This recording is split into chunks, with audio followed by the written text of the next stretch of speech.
Podemos assentar, meus queridos. Nos cumprimento com a paz de Cristo, amém? Graças ao bom Deus, mais uma vez, a casa do Senhor. Hoje, Santa Ceia, uma noite gloriosa, porque nós temos o privilégio de sentar na mesa espiritual, porque é posta uma mesa espiritual, e nós temos esse privilégio de, como filhos, participar desse momento glorioso, dessa comida. Jesus disse: a minha carne verdadeiramente é comida e o meu sangue verdadeiramente é bebida. Então nós temos esse privilégio de participar, e ao participar nós testificamos que temos uma aliança com Deus, amém? Glória a Jesus. Eu quero trazer hoje uma palavra ao teu coração. Gostaria que você ficasse atento. Eu vou ler muitos versículos aqui. Eu tenho aqui, se os irmãos forem rápido lá, pode pôr aqui para os irmãos acompanhando aqui. Eu peguei um apanhado de versículos e, lendo esses versículos, fazendo um comparativo, porque toda palavra é proveitosa, disse o apóstolo Pedro, para ensinar. E a Bíblia é um livro fantástico, porque ela foi escrita por aproximadamente 40 escritores, num período de 1600 anos, levaram para escrever a Bíblia, e em épocas diferentes, em locais diferentes, locais geográficos diferentes, mas tudo se fecha. É 66 livros e tudo se fecha, tudo se fecha. O autor, eu costumo dizer que o autor é Deus, amém? Foram 40 escritores, mas o autor foi único. Existe um único autor, o autor da Bíblia Sagrada, do livro mais amado, mais vendido do mundo, a Bíblia Sagrada. E você tem um exemplar dela, sim ou não? Glória a Deus. Então hoje eu quero trazer para vocês algo lindo que Deus me falou ao coração por esses dias. Eu já venho cozinhando, né, esses ingredientes no meu coração. A gente vai pegando lá com Mateus, com João, com Paulo, com o salmista, alguns ingredientes, e vai ajuntando, depois faz aquele caldo, né? E a gente vai cozinhando durante a semana para trazer para vocês aqui, amém? E eu quero servir esse caldo. O pastor Joel falou aqui que ele está preparando algo lá sobre Eliseu, né? Aquele momento que Eliseu pediu para os profetas, os filhos dos profetas, irem até o campo e pegar algumas ervas para fazer um caldo para eles comer. Era a escola de profeta, era um seminário de profetas. E aí esses filhos de profetas foram, rapazes novos no ministério, não tinham experiência, foram ao campo e pegaram ervas venenosas. E aí o cozinheiro, também inexperiente, quem sabe um deles próprio inexperiente, pegou uma panela, pôs aquelas ervas dentro, pôs água, começou a mexer, o fogo pegando embaixo ali e tal, preparando. E de repente alguém provou. Quando alguém provou, deu um grito: a morte, na panela. Ou seja, sentiu que as ervas eram ervas venenosas, né? E aí o profeta disse: traga um pouco de farinha. Pôs farinha ali, mexeu e disse: pode comer agora. Amém? Então esse caldo que eu vou servir para vocês hoje não tem veneno nele. Amém? Essas ervas eu peguei de Mateus, peguei de Lucas, peguei dos profetas aqui, do salmista. Eu peguei essas ervas e fiz um caldo, cozinhei durante a semana, e agora vou servir para vocês quentinho do céu para a sua vida, amém? E olha o que Deus me falar ao coração, olha o que Deus me falar ao coração, isso vai muito alegrar você. Eu creio que você vai sair daqui hoje motivado, eu vou jogar você para cima, amém? Você vai sair daqui hoje feliz da vida, convicto, certo de que é isso mesmo, que é isso mesmo, que é isso que você quer para a sua vida, que é isso que você vai propor também para as pessoas, porque você acreditou de todo o seu coração. E aí Deus vai então, a partir de você, primeiro Ele faz em você, depois a partir de você, grandes obras. Quem crê assim? Os irmãos podem pôr para mim aqui, João capítulo 17. Nós sabemos que João capítulo 17 é a oração sacerdotal, e hoje nós estamos falando em culto de ceia, né? Jesus é sacerdote, quem sabia disso? E ele é um sacerdote, segundo o escritor aos Hebreus, não da ordem de Levi, a ordem levítica, mas ele é um sacerdote, segundo o escritor aos Hebreus, da ordem de Melquisedeque, ou seja, um sacerdote não nacional, apenas nacional, mas internacional, um sacerdote para todas as nações. Jesus é. E aqui em João capítulo 17 nós vemos a oração sacerdotal de Jesus, porque ele foi o sacerdote glorioso, ele foi, o que ele fez foi único e suficiente, amém? Não precisou mais fazer mais nada depois do que ele fez, porque foi de uma vez por todas que ele definiu a história da humanidade, se entregando como cordeiro, como próprio sacrifício, para nos resgatar, amém? Então todo aquele cerimonial, todo aquele cerimonial judaico, todos aqueles rituais, parou ali, parou em Jesus. E aí Jesus propôs uma nova aliança para nós, e é tudo muito lindo que a gente lê sobre o que Jesus fez por nós. E temos aqui em João capítulo 17 a oração sacerdotal do nosso sumo sacerdote Jesus Cristo, que entrou no lugar santíssimo como os outros entravam, levando agora não o sangue de animais, como disse o escritor aos Hebreus, mas o seu próprio sangue, amém? Um sangue remidor, o sangue de Jesus. Bendito seja o nome do Senhor. É João capítulo 17, verso 14, amém? Vamos lá, João 17, 14.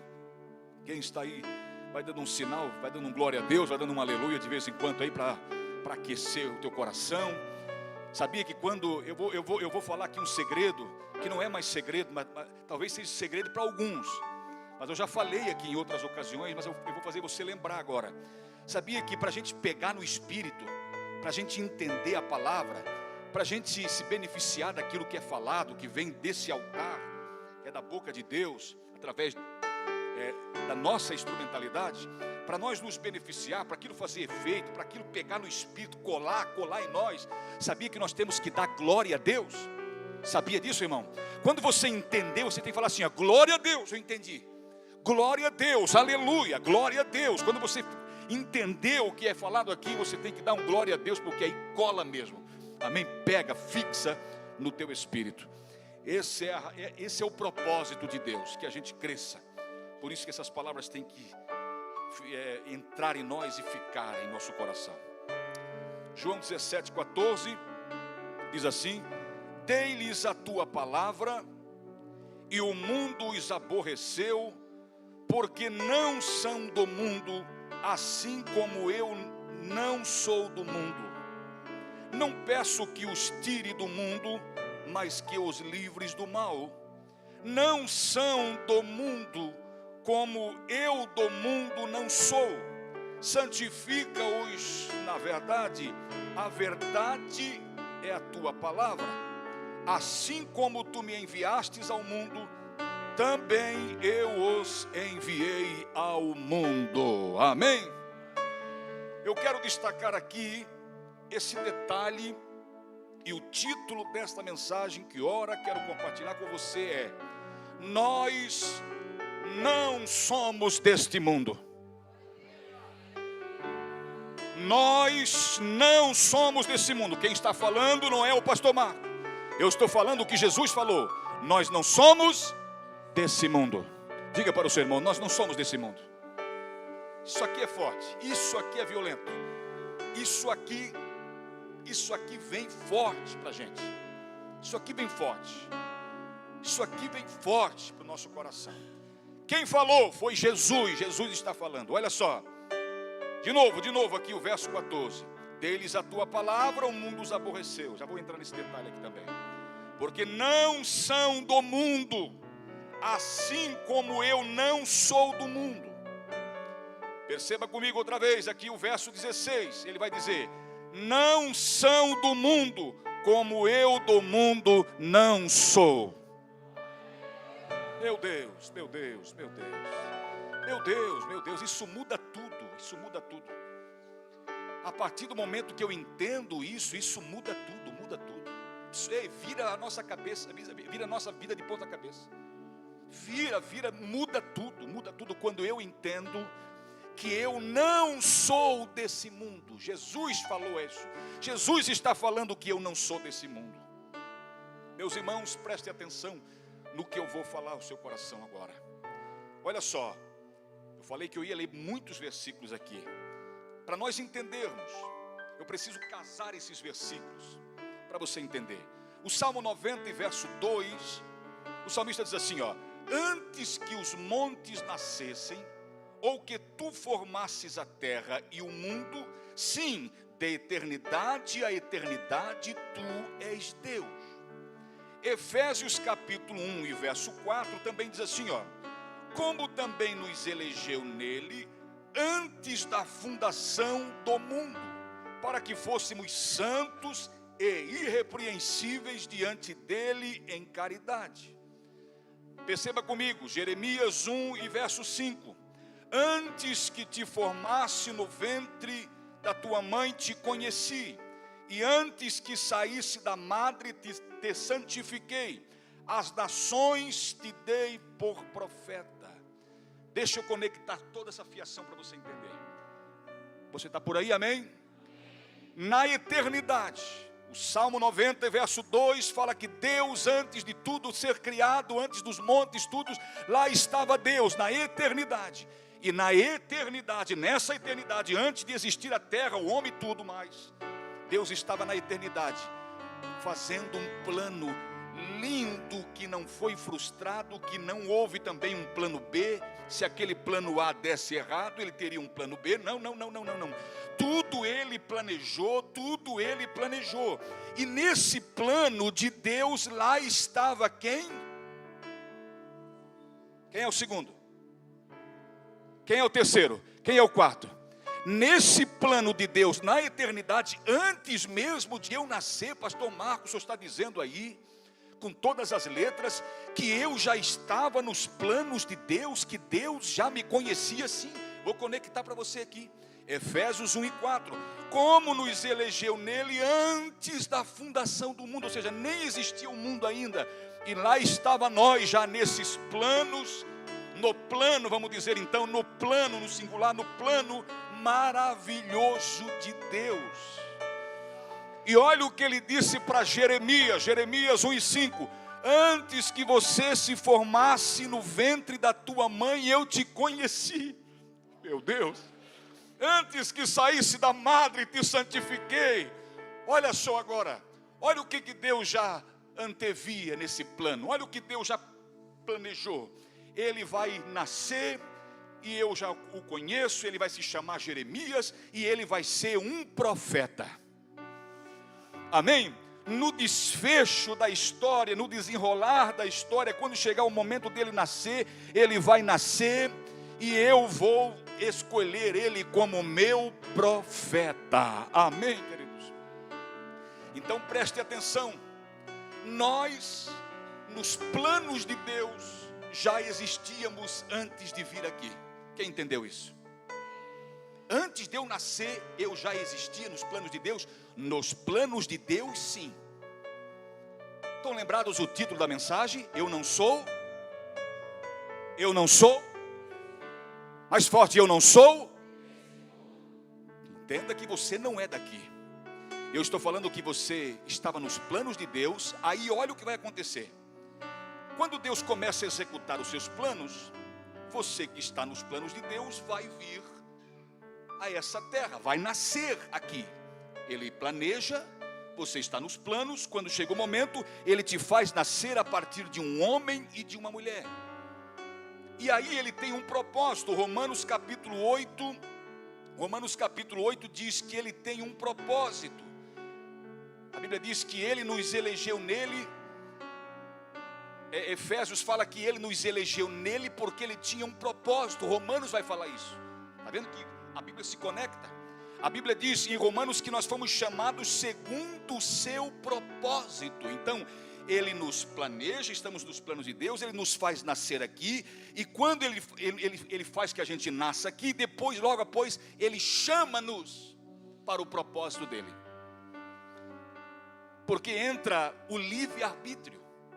Pastor Marco, é aqui então que entra o livre-arbítrio? Sim, ele te põe nesse mundo e Ele te dá o livre arbítrio, mas Ele vem te chamar para fazer parte desse plano que já de antemão você estava inserido nele. Ele vem te chamar. É coisa gloriosa quando entendemos isso. E aí cada um de nós é chamado dentro de uma vocação, dentro de um propósito, para uma situação específica. Como foi encenado aqui muito bem. Um era líder, outro era médico. Como foi encenado aqui, eu não vi os irmãos ensaiar esse teatro, eu não vi. Simplesmente tu olha só como o Espírito Santo conecta as coisas. É realmente como foi descrito aqui, cada um foi chamado para uma coisa. Teve aquele que não cumpriu, muitos, né? A maioria não cumpriu e foi arrastado aqui pelos espíritos maus para uma prisão. 2 somente foram salvos, cumpriram com o propósito, porque essa é a razão pela qual nós existimos, porque não haveria outra razão, não haveria. Nós vivemos para a glória de Deus e para o propósito de Deus nessa terra. Ninguém vem aqui por acaso. Pastor, até mesmo uma criança com síndrome de Down, as crianças deficientes que nascem especial, todas elas são chamadas segundo um propósito de Deus. Todas elas têm um propósito aqui na terra para cumprir. Tem, meus irmãos, tem. E você, todos nós temos. Agora preste atenção. Ele nos chama, Ele nos faz nascer aqui e nos chama. Mas Ele nos coloca, meu irmão, numa terra aonde o inimigo semeou. Aonde o inimigo semeou. Deixa eu explicar isso aqui para você. Em Gênesis capítulo 3, verso 15, diz assim, ó: e porém inimizade entre ti e a mulher, e entre a tua semente e a sua semente. Diga comigo, semente. A boa semente, diga. E a semente ruim.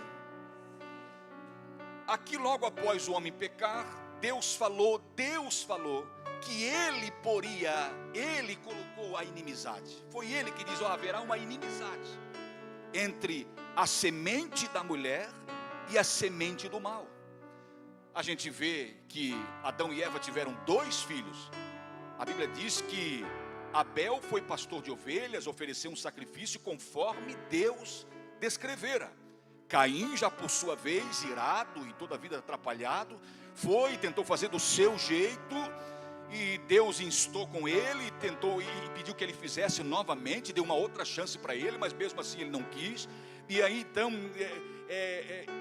raivoso, com ódio no coração, convidou o seu irmão Abel para ir ao campo, e lá matou o seu irmão. Então a gente vai ver que desde os primórdios da raça humana existiu essas 2 qualidades de semente. A semente boa, que eu posso dizer que Abel era a semente boa, e Caim era a semente do mal. Caim se emprestou para o diabo. O próprio Deus disse, olha, se você fizer o bem, você será aceito, mas se você não fizer o bem, o mal já ia fora e vai te dominar. E de fato ele optou pelo mal, então ele se tornou a semente do mal. Judas vai dizer que Caim era do maligno. Não é eu que estou falando, é a Bíblia que está falando que o Caim era do maligno. Então preste atenção que Jesus vai narrar uma história, uma parábola, em Mateus capítulo 13, verso 37, diz assim, e ele respondendo disse-lhes, o que semeia boa semente é o Filho do homem. O campo é o mundo, a boa semente são os filhos do reino, e o joio, que é a outra semente, são os filhos do maligno. O inimigo que o semeou é o diabo, e a ceifa é o fim do mundo, e os cefeiros são os anjos. Assim como o joio é colhido e queimado no fogo, assim será na consumação deste mundo. Mandará o Filho do homem que aos seus anjos colherem de seu reino tudo que causa escândalo, e os que cometem iniquidade, e lançá-los-ão na fornalha de fogo. Ali haverá pranto e ranger de dentes. Então os justos resplandecerão como o sol no reino de seu Pai. Quem tem ouvidos para ouvir, ouça. Perceba que nesse campo chamado mundo, o diabo semeou uma semente ruim, os filhos do mal. E Jesus disse que essa inimizade sempre haveria, esse antagonismo entre essas duas sementes. São duas raças, são os piedosos e os ímpios, malvados, blasfemadores, desafiam Deus, querem o mal para si. Então sempre haverá essas dois tipos de povos no mundo, vamos dizer assim, esses dois tipos de semente. Você consegue entender isso, sim ou não? Sempre haverá. Então Deus nos faz nascer aqui, no meio desse campo onde o inimigo já semeou o mal. E o que fazer, pastor Marco? O que fazer?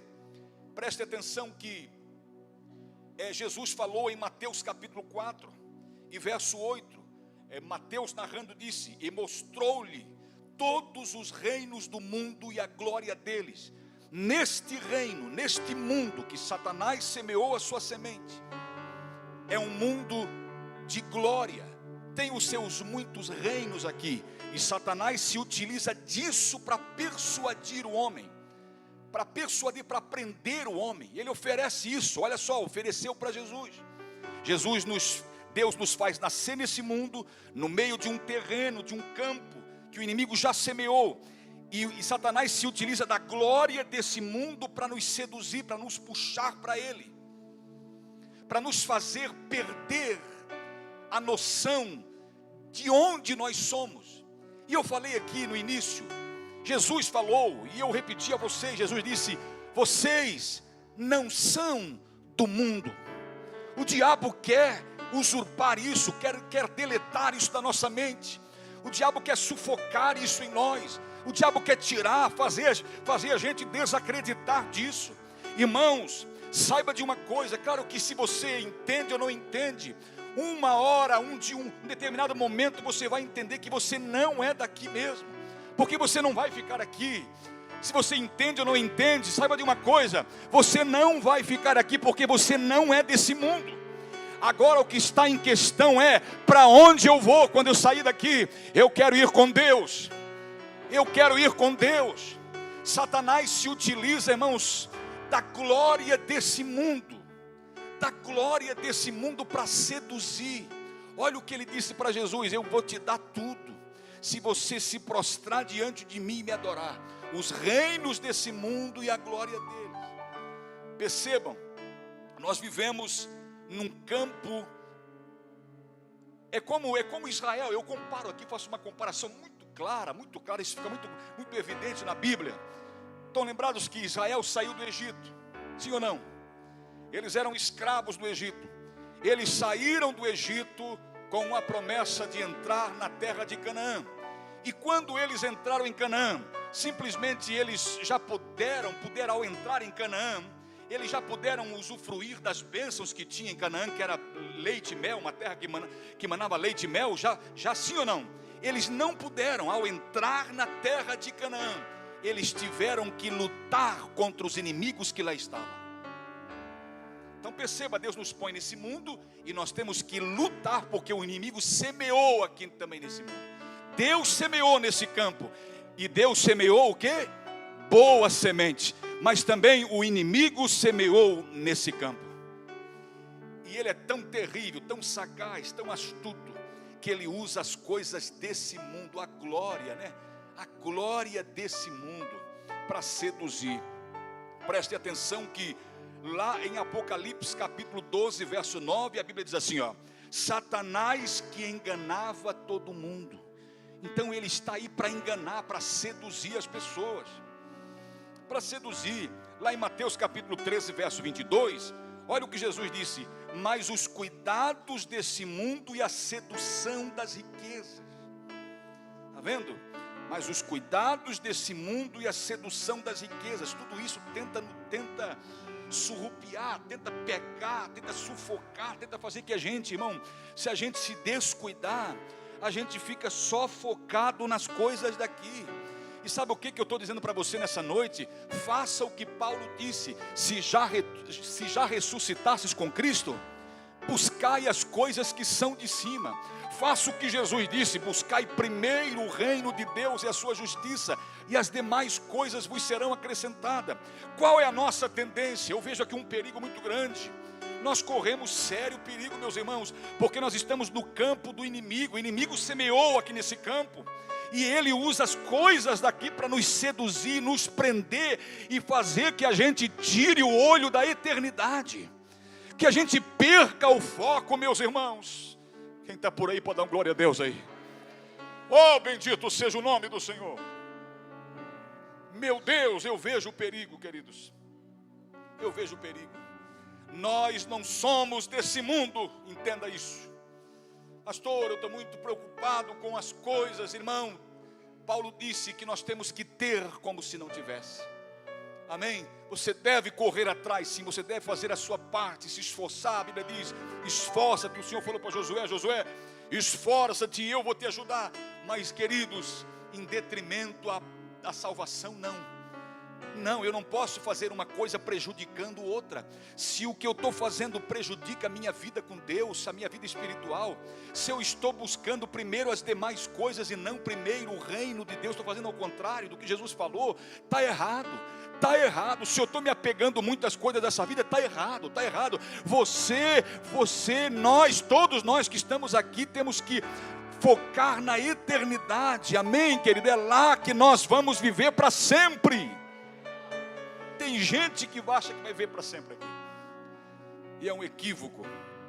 Olha só, Jesus disse em Mateus 16, 26, o diabo vai oferecer as riquezas, a sedução, o poder, a glória desse mundo. E Jesus disse assim, em Mateus 16, 26, Jesus disse, que aproveita o homem ganhar o mundo inteiro e perder a sua alma?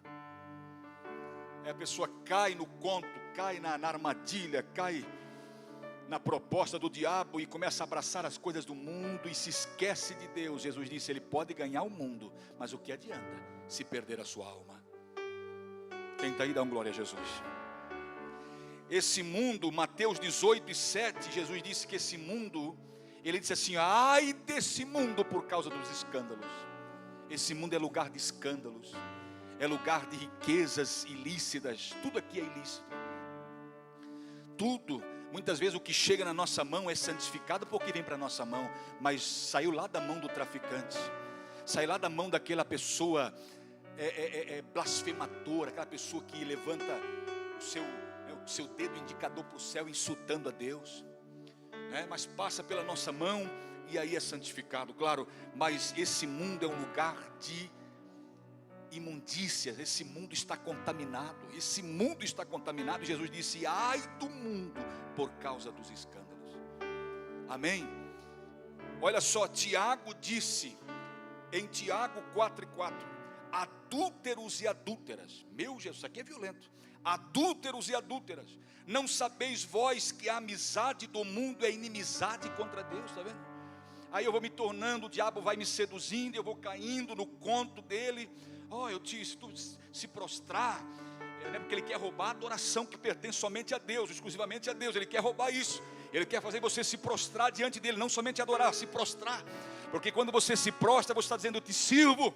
Ele quer fazer isso, e quando você cai nisso, irmão, cai nas armadilhas do diabo, quando você é seduzido pelas coisas do mundo e deixa as coisas de Deus de lado, você acaba sendo o quê? Um adúltero, um adúltero. Essa palavra adúlteros e adúlteras aqui já pega para nós, igreja, porque essa palavra aqui não é para o ímpio já está lá, fazendo o que é para fazer, lá o diabo manda fazer. As pessoas que não têm Deus estão andando, segundo Paulo diz, segundo o curso desse mundo. Ou seja, o curso é como o nosso rio Itajaí-Açu. O curso dele é para onde? Para lá, e desemboca no mar. O curso, eles estão andando segundo o curso desse mundo. Nós não, nós estamos andando ao contrário desse mundo, amém? Ao contrário do sistema desse mundo. Então é por isso que, se nós entendemos que Jesus é Deus, que Jesus é Salvador, e nós agora estamos cedendo às tentações, adúlteros e adúlteras, disse Tiago, nós estamos adulterando, flertando com o mundo. Nós estamos flertando com o mundo. Isso é perigoso, queridos. Estando na igreja, participando da ceia, estando nos cultos, mas tem um pé lá e outro cá, não sabe o que é da vida. Na igreja é um anjinho, em casa é um diabinho. A pessoa vive uma vida dúbia, uma vida de fachada, um cristianismo de fachada, de aparências. Irmãos, nós não podemos ter amizade com esse sistema, com esse mundo que é governado pelo diabo. Nós não podemos, meus irmãos queridos, nós temos que nos manter fiéis a toda custa, meus irmãos. Não adultere, meu irmão, não adultere. Por que, pastor, adulterar, irmão? Você é esposa de Cristo, e quando você flerta com o mundo, você está adulterando, traindo o teu esposo que é Cristo, meu irmão. Meu Deus, tenha misericórdia de nós. A igreja de hoje é assim. Eles querem estar lá e cá, irmão. Lá e cá, lá e cá. Querem jogar para os dois lados. Aonde dá melhor eu vou, pastor. Misericórdia. Se mantém fiel a toda custa, como Daniel, irmão. Daniel é o grande exemplo para nós. Daniel se manteve firme. O rei disse, vai se prostrar. Ele disse, não vou. Vai ser jogada na copa. Pode jogar. Não tenho, não. Vai parar de orar. Não paro de orar. Vou continuar orando. Meu Deus, meu Deus, meu Deus. Meu Deus. Ah, meu Deus. Olha só a continuação do versículo. Deixa eu ler o versículo todo. Adúlteros e adúlteras que flertam estão com Jesus e estão com o mundo. Não sabeis vós que a amizade com o mundo é inimizade contra Deus? Portanto, qualquer que quiser ser amigo do mundo, constitui-se inimigo de Deus. Preste atenção numa coisa. Ele nos traz numa noite como essa, que é Santa Ceia. E eu te pergunto, você que é casado, na tua cama, quem deita com você? No teu quarto, quem entra no teu quarto com você? Não é somente a sua esposa? Sim ou não? Esse momento, lá no quarto, fala do quê? De intimidade. Só entra você e a sua esposa. Num momento de ceia como essa, num culto como esse de ceia, esse é um momento de intimidade da igreja com Cristo. Adúlteros e adúlteras, inimigos, se constituem inimigos de Deus quando se constituem amigos do mundo. Quando eu se faço amigo do mundo, eu me constituo inimigo de Deus. Agora olha só o verso 5. Ou cuidais vós que em vão, diz a Escritura, o Espírito que em nós habita tem ciúmes. Por isso que Ele nos traz num culto como esse. Se você lê a Bíblia sobre a lei do ciúme, em Números capítulo 5 vai ter sobre a lei do ciúme. E a Bíblia diz que quando o marido era muito ciumento, que ele ficava fora trabalhando ou ia para a guerra, e ele chegasse na sua casa, se ele desconfiasse da sua esposa, muito ciúme dela, e se desconfiasse qualquer coisa dela, ele pegaria e combinaria com ela, vamos diante do sacerdote, porque isso está me incomodando, estou com muito ciúme de você, eu acho que isso está martelando na minha mente, vamos diante do sacerdote. E ele pegava ela com uma oferta previamente já estipulada, e eles iam diante do sacerdote, e o sacerdote pegava e conversava com ela. Tu traiu ele? Não, eu não traí. Ele estava fora esses dias, você não deitou com o outro? Não, por favor, não deitei. Ok. E aí tinha um ritual assim, os sacerdotes pegavam um vaso cheio de água e se ajoelhava no chão e pegava o pó da tenda, que era um pó vermelho, tipo, que se colocasse na água ficava tipo sangue. Ele pegava aquele pó, colocava dentro daquela água, mexia, ficava tipo sangue e dava para ela beber. Se ela bebesse aquela água misturada com o barro da tenda, tinha que estar com o cabelo solto. Se ela não tivesse traído o marido, ela beberia daquela água e sairia dali, beleza, tranquilinha. Saía tranquila dali. Os outros dias, tranquila. Toda a comunidade ia ver que não deu nada. Por mais que o boato às vezes aconteceu, saiu um boato na comunidade, mas ela foi diante do sacerdote, era verdadeira, não houve nada. Mas se ela de fato estava mentindo diante do sacerdote, aquela água que ela ia beber ia fazer secar as coxas dela. Ela ia ficar com a coxa seca, para toda a comunidade ver. Era uma punição, porque aí de fato ela disse que não traiu, mas traiu. E diante do sacerdote ela não poderia fazer isso. É a lei do ciúme. Por que Deus nos traz aqui? Para provar. Paulo disse, por causa disto há entre vós fracos, ou seja, com a coxa seca. Há entre vós muitos de coxa seca, com a coxa seca. Porque come e bebe indignamente, ou seja, traiu, está adulterando com o mundo, está sim de amizade com o mundo, está querendo as coisas de Deus também. Quer o mundo, claro que não rejeita Deus. Essa pessoa não está rejeitando Deus, mas ela quer Deus e quer o mundo. Não dá, irmãos, não dá para compactuar. Jesus disse: ninguém pode servir a dois senhores. Ninguém pode servir a dois senhores. Ninguém pode servir. E Ele nos traz aqui nessa noite para provar a nossa fé, para provar a nossa fidelidade a Ele. Se você está bem, você vai beber esse suco, vai comer esse pão que simboliza o corpo de Cristo e vai te fortalecer. Agora, se você está em pecado com Deus, cuide, não faça isso. Não meta a mão naquilo que é sagrado sem fazer uma autoanálise da sua vida. Romanos capítulo 7, verso 3 diz assim: de sorte que, vivendo o marido, será chamada adúltera se for do outro marido. Mas morto o marido, livre está da lei, e assim não será adúltera se for de outro marido. Por enquanto, o nosso marido morreu, ressuscitou, amém? E está com a gente. Jesus Cristo está com a gente, vivo, Ele está com a gente. Então, nós não podemos ser de outro marido. E que outro marido poderia ser esse? O mundo poderia. Nós não podemos, nós somos esposa de Cristo, nós somos casada com Cristo, amém, queridos? Olha só, quando a graça salvadora nos alcançou, porque Jesus orou, dizendo, lá no verso 14, verso 15, 14, dê-lhes a tua palavra, João 17, 14, dê-lhes a tua palavra, e o mundo os aborreceu, porque não são do mundo, assim como eu não sou do mundo. E preste atenção, quando a graça salvadora de Cristo nos alcançou, e a gente veio e disse um sim para Jesus, agora desde então fazendo parte da igreja, como noiva de Cristo, de lá para cá, por causa da palavra que Ele nos deu, nós somos odiados pelo mundo. Ele falou, por causa da palavra que eu dei para vocês, o mundo aborrece vocês. Olha só, não peço que os tire do mundo. Então, por que Ele não nos tira do mundo, pastor? Porque por enquanto nós temos que cumprir o propósito pelo qual nós fomos chamados e Deus planejou na eternidade, antes de nós existirmos.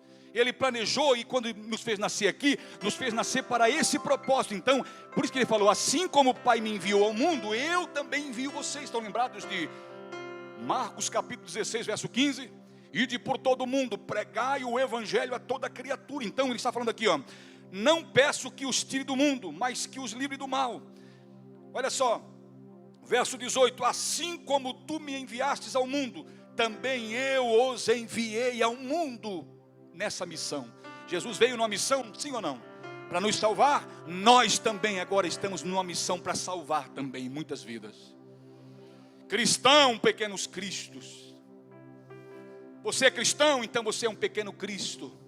Você é chamado, Paulo disse, sede meus imitadores, como eu sou de Cristo.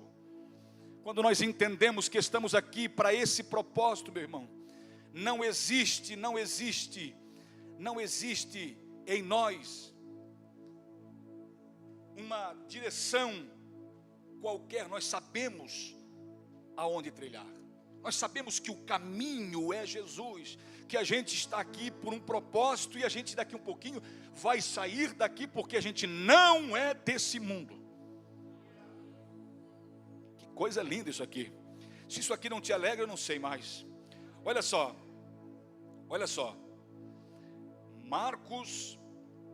João capítulo 15, verso 18. O mundo vos aborrece. Está vendo? Depois que a gente veio para Jesus, agora Jesus disse, o mundo vos aborrece. Que a gente se decidiu por Jesus e descobriu, poxa, peraí, eu estou aqui num propósito, eu não sou daqui um pouquinho eu estou indo embora, então o mundo vai se opor de todo jeito, o mundo vai aborrecer, Jesus disse. O diabo que semeou aqui nesse mundo, que é esse campo, vai vir com sedução. Então fique atento, fique ligado, amém? Mas nós estamos aqui firmes. Agora olha só, viemos a esse mundo, 1 Timóteo 6,7, viemos a esse mundo, nada trouxemos a esse mundo, e é manifesto que nada vamos levar, amém? Está vendo? Nós viemos a esse mundo e nada daqui vamos levar. Então estamos aqui de passagem numa missão, cumprindo um propósito e sabendo que nós estamos caminhando, e cada dia que passa nós chegamos mais perto. Eu costumo dizer que toda noite nós ensaiamos a nossa morte. Eu costumo dizer que toda noite nós ensaiamos a nossa morte. Você vai deitar, está ensaiando a sua morte, né? Toda noite você acorda porque Deus te sustenta e te faz acordar no outro dia de manhã, porque senão também você não acordava mais, como muitos que vão dormir não acordam mais. Então nós ensaiamos a nossa morte toda noite.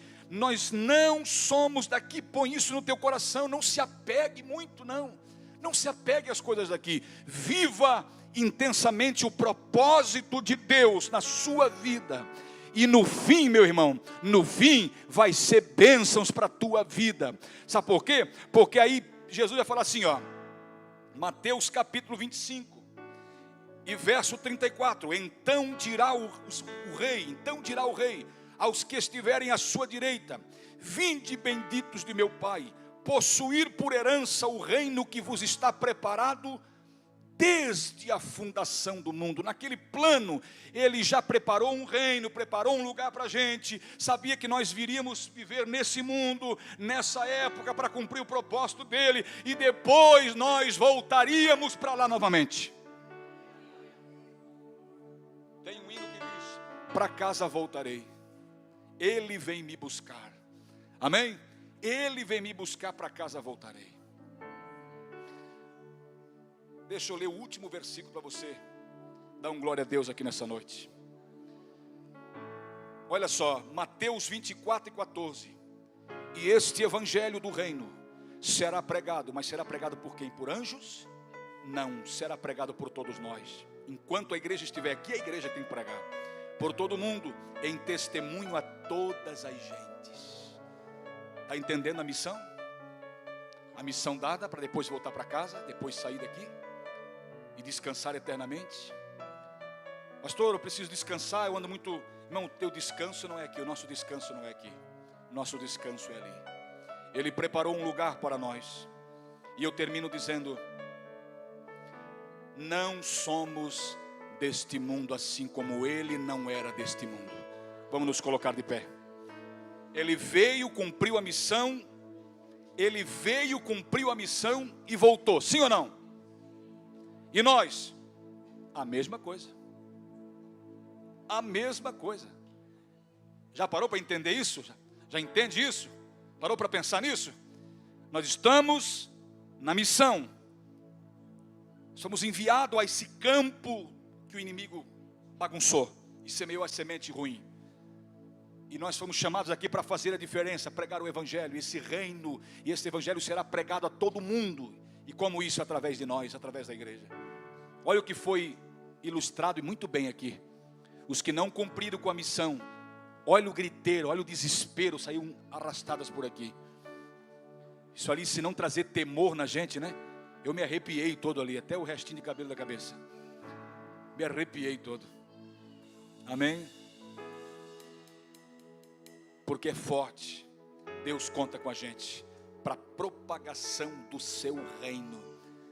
Irmãos, a Bíblia diz lá em 2 Pedro, se não me falha a memória, 2 Pedro diz que Deus não quer que nenhum homem se perca. Nenhum homem se perca, é a vontade de Deus, nenhum homem se perca, mas que todos venham ao arrependimento. Mas pastor, vai se perder, vai, mas Deus não quer. Deus não quer que nenhum se perca, mas vai se perder. Vai se perder, lamentavelmente vai se perder, como a gente viu aqui nessa cena, se perdeu muita gente. Mas enquanto tudo isso estiver em plena funcionalidade, o mundo estiver, nós estamos aqui, a igreja está aqui, enquanto a igreja estiver aqui, nós estamos cumprindo com a nossa missão. Coloque a mão no coração. Deus, te agradecemos, meu Pai, por entender que estávamos no teu plano. O Senhor nos fez nascer aqui para um propósito, e eu quero te dizer de antemão, pode contar comigo. Quero gastar a minha vida diante do teu altar, como nós cantamos aqui. Pai querido, em nome de Jesus, que cada um de nós nessa noite saia daqui dizendo: eu não sou desse mundo, eu preciso fazer o que foi me dado para fazer, eu preciso fazer o que foi me dado para fazer. Eu preciso cumprir o meu propósito de vida. Eu preciso cumprir a missão que foi me dada por Deus, de pregar o Evangelho. Eu preciso me desprender das coisas desse mundo. Eu preciso viver intensamente o reino de Deus. Porque eu não sou daqui, eu estou de passagem por aqui. Meu Deus, muito obrigado, meu Deus.